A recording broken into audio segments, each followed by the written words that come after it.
autismo ay walang kinikilala, wala itong hangganan.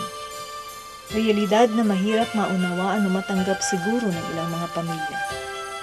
Isang katotohanan sa materyosong lipunan tulad ng sa atin, na ang pagkain ay tulad ng ating mga paaralan. May espesyal, may regular, mamili ka. Na lumilikha ng di nakikitang linya na naghihiwalay sa dalawang uri. Nagdidiin sa malungkot na katotohanan tayo nabubuhay sa isang lipunang kinukonsinti ang pagtatangi at di pagkakapantay-pantay.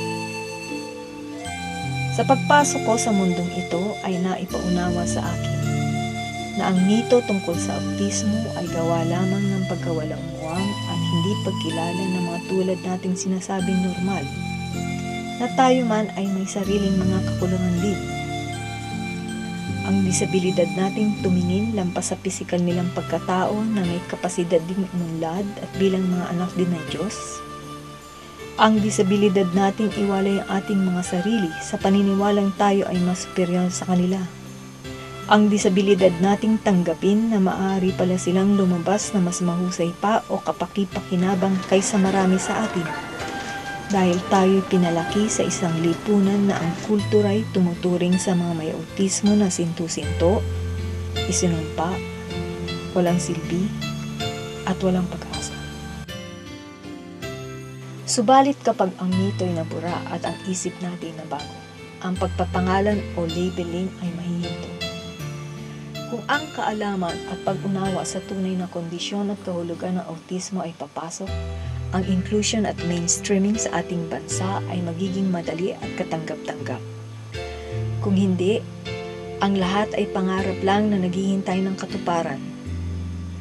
Kasama ng malaking pagsisikap at pagkabog sa ating lipunan tungo sa kaalaman sa autismo, ang pagkakaisa ng mga magulang bilang isang boses, isang katawan na may isang diwa, ay kailangan umukilkil at umalingaw ng mas malakas pa para mas marinig ito. Sapagkat sa pamamagitan lamang ng kapangyarihan ng pamilya na ang damdamin ng lipunan ay makakanti tungo sa pag-unawa sa kalagayan ng mga may autismo. Sa pagpasok natin sa kanilang daigdig at pagpasok nila sa daigdig natin, ang autismo bilang ibang mundo ay doon lamang tuluyang mawawala.